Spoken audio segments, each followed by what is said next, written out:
Hi, Internet. Welcome back. My name is Alan Lenczycki, and wherever you are across the world, I'm here in Illinois, in Lake County, Illinois. My background's as a prosecuting attorney. I'm an attorney here in Lake County, specifically in the town of Libertyville.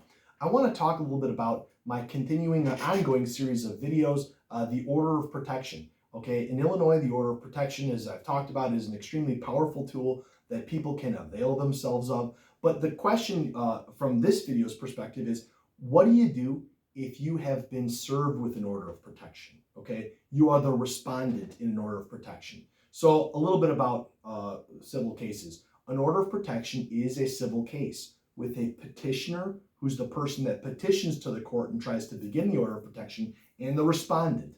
The respondent is you if you've been served with one.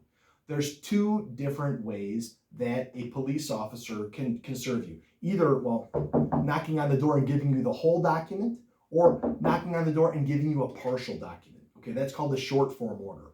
The whole document, I tell you, when you get the order of protection from a police officer, be polite, be a gentleman, be a lady, be cool with that police officer, because they just want to give you the document and leave. Okay, don't argue with them, even though I know your heart is broken when you receive such a document. But the second thing you do after that cop goes is you're going to read it. Okay, I've talked before about how people don't like to read their court orders. They don't like to read contracts. I get it. It's boring. It sucks. I'd rather read a Spider-Man comic. But if this is an important order, read it. Because what the order does is it prohibits you from doing stuff that you normally could do as an American with your rights. Okay? For example, it could limit where you go. These orders, as the respondent, they may say that you can't go pick up your kid from school anymore. You can't go to a house. You can't go to some other location that you otherwise would be at. And it changes your behavior. So if you bump into the petitioner, like let's say at the grocery store, you got to put your stuff down and go. You can't just say, hey, Samantha, can we talk about this?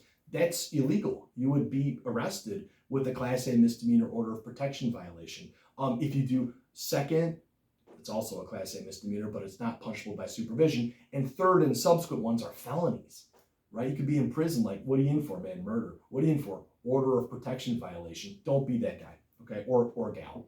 If you've got an order of protection against you, you probably need a lawyer. If you can't afford a lawyer, I guess I would tell people what I tell other pro se litigants. You know, I mean, if you want to hire a contractor to remodel your kitchen, you pay him. And if you can't afford to do it, I guess you're going to Lowe's and you're remodeling your own kitchen. I mean, that's what you have to do. If you can't afford a lawyer, you've got to defend yourself ably in court with this. This is not the type of case to ignore. You must take care of an order of protection case when you're the respondent, because if you don't, it could do stuff like prohibit you from having contact with your kids for 2 years, and it looks terrible on your record. So call an attorney if you've got one of those violations. Read the order, abide by it.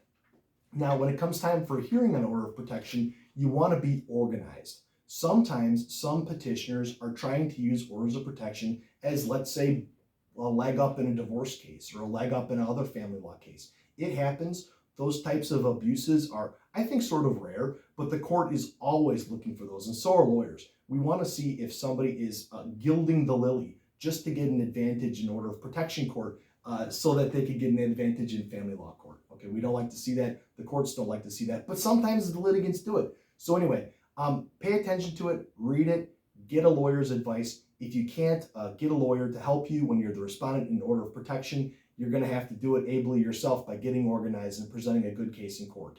Give me a call if you've got any questions about any of that stuff. I've been Alan Lenczycki.